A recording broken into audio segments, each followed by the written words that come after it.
लेके आई हूँ चैप्टर 3 का। आज हम लोग chapter 3 metals and non metals start करने वाले हैं। चैप्टर 2 हम लोगों ने कंप्लीट कर लिया है। उसमें एक इम्पॉर्टेंट वीडियो मैं आप लोगों के लिए पोस्ट करूंगी कुछ दिनों में, 2-3 दिन या 4 दिन में, about the important questions that is asked from that chapter in the board exams. तो वो वीडियो आ जाएगी कुछ दिनों में, आप लोग उसको जरूर देखिएगा। वो एक तरीके का रिवीजन होगा आपके पूरे चैप्टर का। आज हम लोगों को metals and non metals start करना है, तो आइए स्टार्ट करते हैं चैप्टर 3 जिसका नाम है chapter 3 metals and non metals. Okay, तो मैं आप लोगों को सबसे पहले बता दूं, क्योंकि अब सीबीएसई का सिलेबस आ गया है अपडेटेड, कि इस चैप्टर में 2021-22 वाले सेशन में इस चैप्टर का हाफ पोर्शन हटा दिया गया है। मतलब इसमें आप लोगों को मेटल्स के बारे में पढ़ना है, नॉन मेटल्स के बारे में पढ़ना है, उनकी फिजिकल प्रॉपर्टीज, उनकी केमिकल प्रॉपर्टीज। एक इंपॉर्टेंट टॉपिक है इसमें आयनिक कंपाउंड्स, जो कि आप लोगों को पढ़ना है। और उसके बाद का जो पोर्शन है इस चैप्टर में वो डिलीट कर दिया गया है। मतलब आप लोगों को extraction of metals which is called metallurgy, ये आपको बिल्कुल भी नहीं पढ़ना है। आयनिक कंपाउंड्स के बाद इस चैप्टर में कुछ भी आपके सिलेबस में इस सेशन में नहीं आएगा। बट मैं आप लोगों को पूरा चैप्टर यहाँ यूट्यूब पे पढ़ाऊंगी। आपका पूरा चैप्टर एक्सट्रैक्शन, मेटलर्जी, जितनी भी चीजें हैं वो सारी चीजें मैं कवर करूंगी, क्योंकि कहीं ना कहीं देखा जाए तो वो इम्पोर्टेंट है। कोविड की वजह से वो डिलीट कर दिया गया है, बट वो इम्पोर्टेंट है। अगर आप पढ़ भी लेंगे उसको तो उसमें कोई नुकसान नहीं होगा। खैर, अगर आप नहीं पढ़ना चाहते हैं तो जितना क्वेश्चन आ रहा है उतना मैं बताती चलूंगी कि ये इस सेशन में आएगा और ये इस सेशन में नहीं आएगा। तो आज हम लोगों को मेटल्स एंड नॉन मेटल्स की फिजिकल प्रॉपर्टीज के बारे में देखना है, और फिजिकल प्रॉपर्टीज के बाद हम लोग इसके एक्सेप्शंस पढ़ेंगे। कुछ एक्सेप्शंस हैं इसमें, वो हम लोग पढ़ेंगे। तो physical properties metals and non metals की बहुत बच्चों वाली चीजें हैं, लेकिन फिर भी हम बता देते हैं। यहां पर मैं मेटल्स और यहां पे नॉन मेटल्स के बारे में लिखती हुई चलूंगी। और फिजिकल प्रॉपर्टीज है, ये आप लोगों ने क्लास 7th-8th में पढ़ा होगा, कोई नई बात नहीं होगी इसमें। देखिए, सबसे पहले मेटल्स कैसे होते हैं भाई? मेटल्स हार्ड होते हैं, ठीक है, रिजिड होते हैं,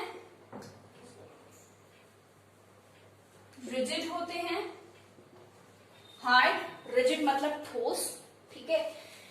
वहीं जो नॉन मेटल्स हैं वो सॉफ्ट होते हैं, स्लिपरी होते हैं, ठीक है।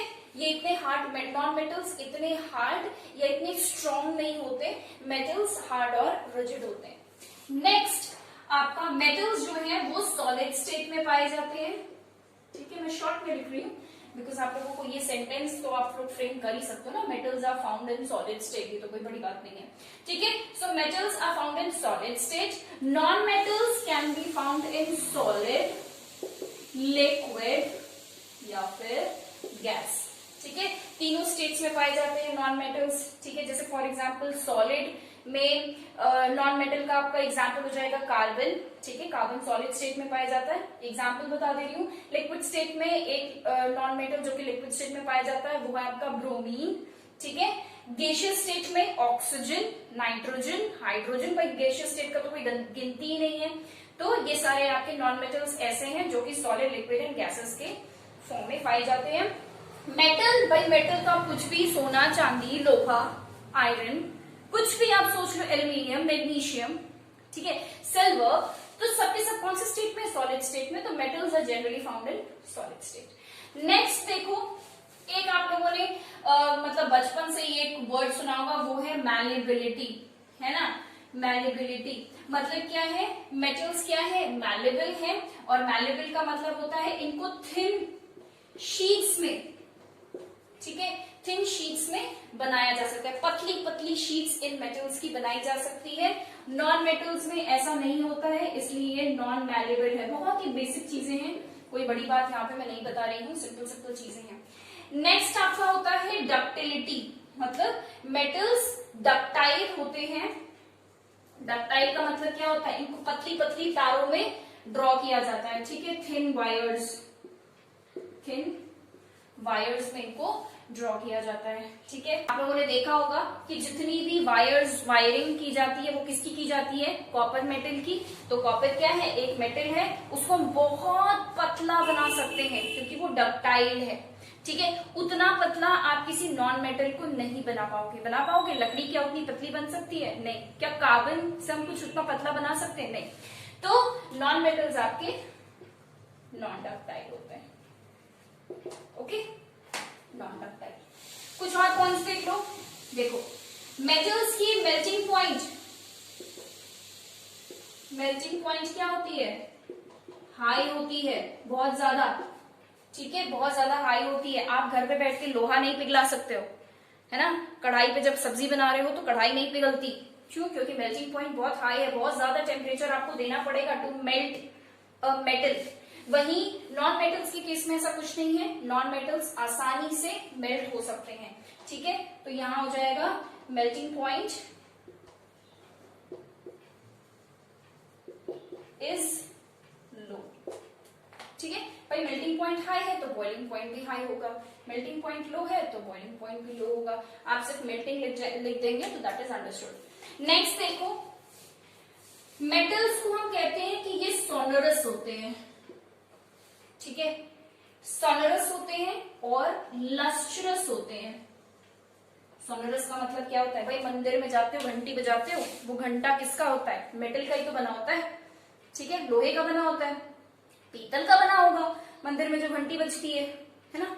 तो ये सब किसके हैं, मेटल्स के बने हैं। तो मेटल्स सोनरस होते हैं, मतलब they produce a metallic sound. ठीक है, घंटी बजाओ, अगर वही घंटी प्लास्टिक की बनी होती तो, अगर वही घंटी लकड़ी की बनी होती, कार्बन की बनी होती तो बजता क्या, वो आवाज आती क्या, नहीं। तो मेटल जो है वो आपके सोनरस होते हैं। लस्ट्रस होते हैं, मतलब उनमें एक मेटालिक शाइन होता है, मेटल्स शाइन करते हैं, एवरीबॉडी नोज दिस। यहां पर नॉन मेटल्स के केस में ये नॉन सोनरस है। ठीक है, और ये नॉन लस्ट्रस है, इनमें लस्टर नहीं होता। अब आप लोग सोच रहे होंगे कि मैम डायमंड, ठीक है, तो वो सारी चीजें अभी हम ये पहले पढ़ ले, उसके बाद फिर करेंगे। ठीक है, मुझे पता है ना कि डायमंड में लस्टर होता है, डायमंड एक नॉन मेटल है, कार्बन से बना होता है डायमंड, लेकिन फिर भी वो बहुत ज्यादा शाइन करता है। तो कोई बात नहीं, अभी हम उसको धीरे धीरे कवर करेंगे, पहले हम फिजिकल प्रॉपर्टीज लिख लें। ये हो गया। उसके बाद एक और छोटी सी बात और लिख लो कि जो मेटल्स होते हैं उनकी टेंसाइल स्ट्रेंथ बहुत हाई होती है। ठीक है, हाई टेंसाइल स्ट्रेंथ। परेशान मत हो, अभी हम बता रहे हैं कि टेंसाइल स्ट्रेंथ क्या होता है। पहले मैं देख लूं आप लोगों को दिख रहा है या नहीं। हाँ, दिख तो रहा है। हाई टेंसाइल स्ट्रेंथ, यहां पर आपका हो जाएगा लो टेंसाइल स्ट्रेंथ। भाई टेंसाइल स्ट्रेंथ क्या होती है, देखो टेंसाइल स्ट्रेंथ क्या होती है कि किसी भी ऑब्जेक्ट की कैपेबिलिटी कि वो कितना वेट उठा सकता है। ठीक है, कितना फोर्स वो अपने ऊपर बेयर कर सकता है, it is called tensile strength. और आसान शब्दों में बताती हूँ, मान लो कि एक रॉड है, ठीक है, लोहे की रॉड है, और एक लकड़ी है। ठीक है, लकड़ी का रॉड क्या होगा, लकड़ी है। किस पे बैठोगे, अगर आपको मैं बोलूं कि दोनों में से किस पे बैठना पसंद करोगे, भाई लोहे की रॉड पे बैठना पसंद करोगे। क्यों, क्योंकि उसमें गिरने का कोई टेंशन नहीं है ना, उसमें गिर नहीं सकते। पर अगर वही लकड़ी पे बैठ जाओगे तो लकड़ी टूट सकती है। क्यों, क्योंकि आपका वेट हो सकता है कि लकड़ी ना उठाए। क्यों, क्योंकि वो नॉन मेटल है। ठीक है, लकड़ी कार्बन से बनी होती है, ठीक है, कार्बन के कंपाउंड से बनी होती है, तो वो नॉन मेटल है, तो लकड़ी टूट जाएगी क्योंकि उसकी टेंसाइल स्ट्रेंथ बहुत कम है, वजन उठाने की कैपेबिलिटी उसकी कम है। मेटल्स में टेंसाइल स्ट्रेंथ ज्यादा होती है, वजन उठाने की कैपेबिलिटी मेटल्स में ज्यादा होती है। ठीक है, तो ये कुछ छोटे छोटे पॉइंट्स हैं, ये आपके बोर्ड एग्जाम में नहीं आने वाला। ठीक है, आने क्या वाला है इसके सॉरी, इसके बाद का जो टॉपिक हम लोग करने वाले हैं एक्सेप्शंस, वहां से क्वेश्चंस आपके बनते हैं। ये तो बस एक इंट्रोडक्शन था मेटल्स एंड नॉन मेटल्स, ताकि आपको चैप्टर के स्टार्टिंग में ही ऐसा ना लगे कि अरे हमको तो पता ही नहीं कुछ बारे में। ठीक है, तो एटलीस्ट अब आपको लग रहा होगा कि कुछ तो पता है। ठीक है, इसको लिख लो, उसके बाद फिर हम लोग एक्सेप्शंस पे चलते हैं। Okay, now you have written this, let me erase it because I need some space. चलो अब अगली हेडिंग डालो एक्सेप्शंस।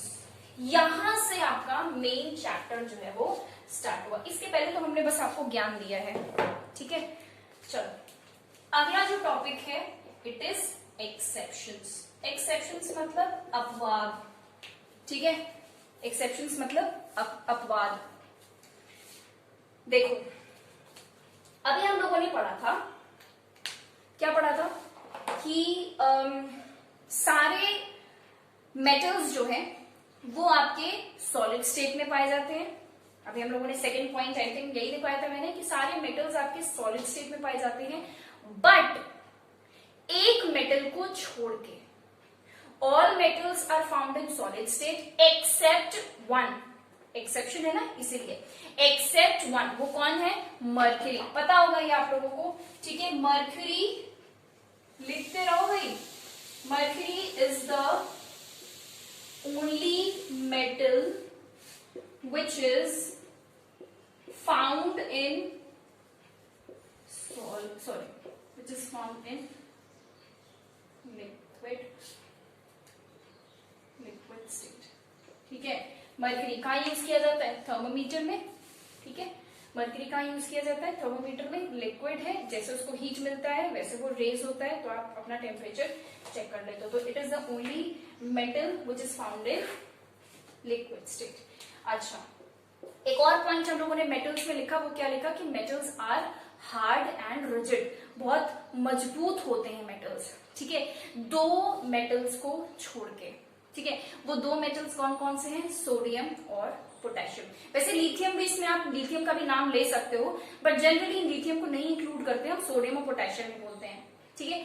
तो sodium and potassium are two metals which are so soft that they can be cut through a knife। आप cake काटते हो तो cake कितना सॉफ्ट होता है, आराम से चाकू से कट जाता है। वैसे ही आपका सोडियम और पोटेशियम मेटल आप आसानी से उसको चाकू से काट सकते हो, ठीक है। इतना सॉफ्ट होता है वो केक की तरह, ठीक है।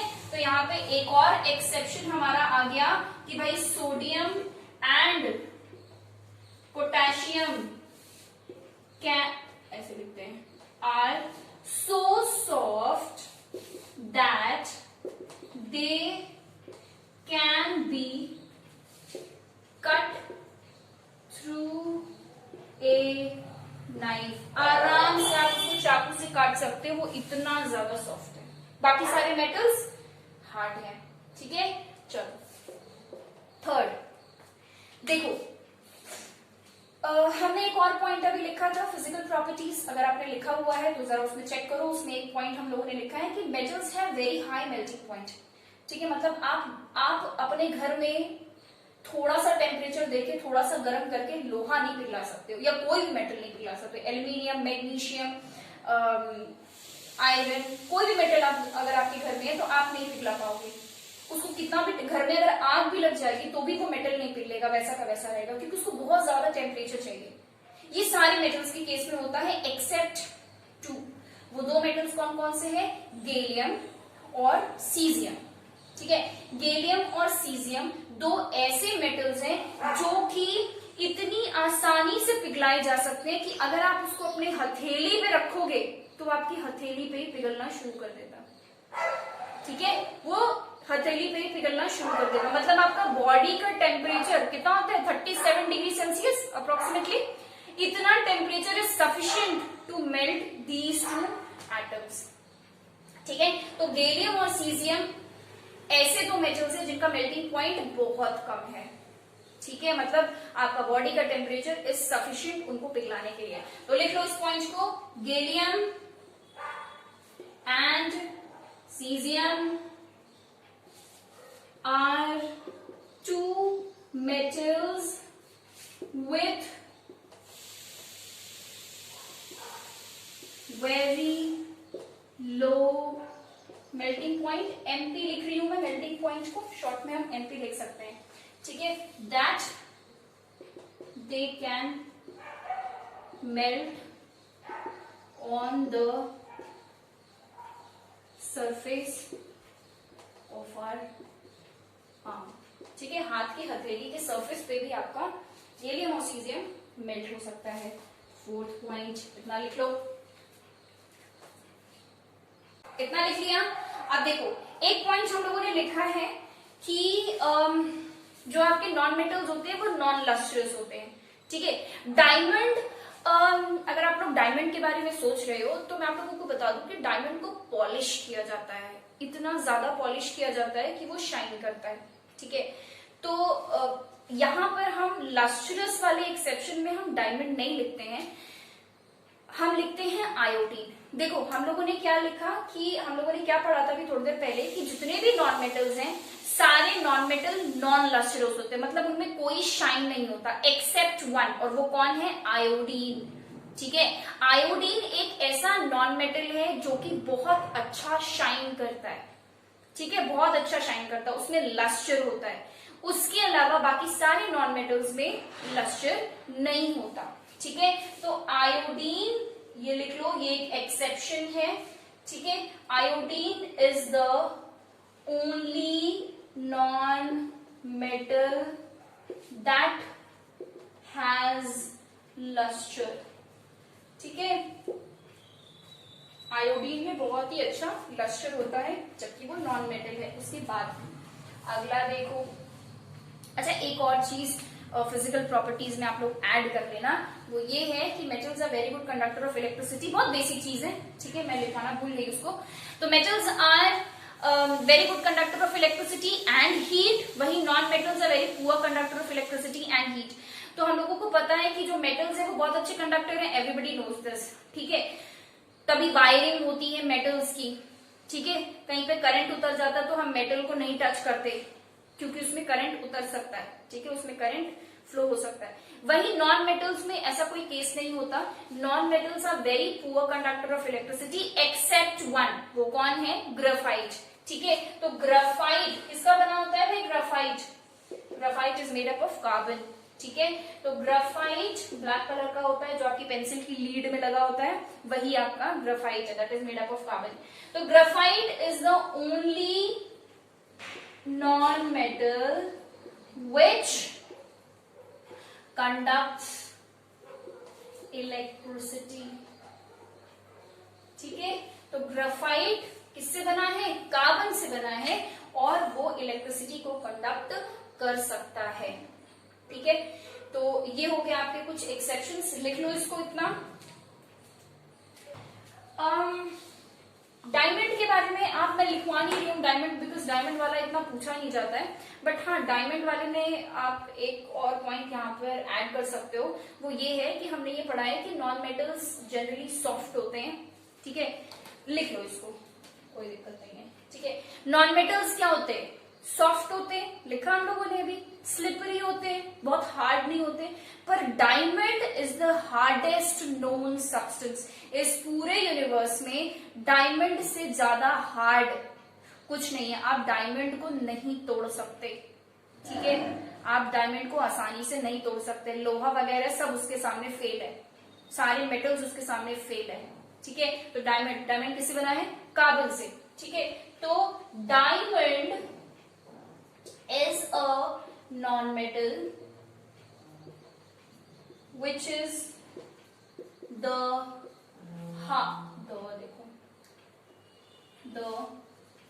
hardest known substance, ठीक है। डायमंड जो है वो सबसे ज्यादा हार्ड सब्सटेंस है जो कि पाया जाता है यूनिवर्स में, और वो एक नॉन मेटल होने के बावजूद हार्ड है। So these are the exceptions जो कि आप लोगों को मेटल्स एंड नॉन मेटल्स में पूछा जाता है। सबसे ज्यादा गैलियम, सीजियम का, सोडियम, पोटेशियम का, मर्क्यूरी का, ये सब कुछ चीजें हैं जो कि आप लोगों को पूछी जाती हैं। यहाँ पे मैं ये वीडियो एंड कर रही हूँ। नेक्स्ट क्लास में हम लोग, नेक्स्ट वीडियो में हम लोग chemical reactions of metals and non metals के बारे में बात करेंगे, which is very very important. बहुत ध्यान से देखना है, वहां से बहुत क्वेश्चंस पूछे जाते हैं। मतलब आपको लग रहा होगा कि चैप्टर आधा तो उड़ गया, मतलब आधा डिलीट हो गया, आधा ही आ रहा है, बट वो जो आधा आ रहा है that is very very important, वहां से बहुत क्वेश्चंस पूछे जाते हैं, ठीक है। So thank you for watching this video and subscribe to the channel to know about the other upcoming videos, and मैं 9th और 10th की केमिस्ट्री पढ़ाती हूँ और उसकी वीडियोस बनाती हूँ। तो अगर आप लोग यहाँ पे नए हैं तो please subscribe to the channel, hit the like button and put your thoughts into the comment section. और अगर आपकी कोई एडवाइस हो, कोई सजेशन हो, तो भी आप कमेंट सेक्शन में डाल सकते हो, मैं जरूर फॉलो करूंगी। So thank you, keep studying, bye bye.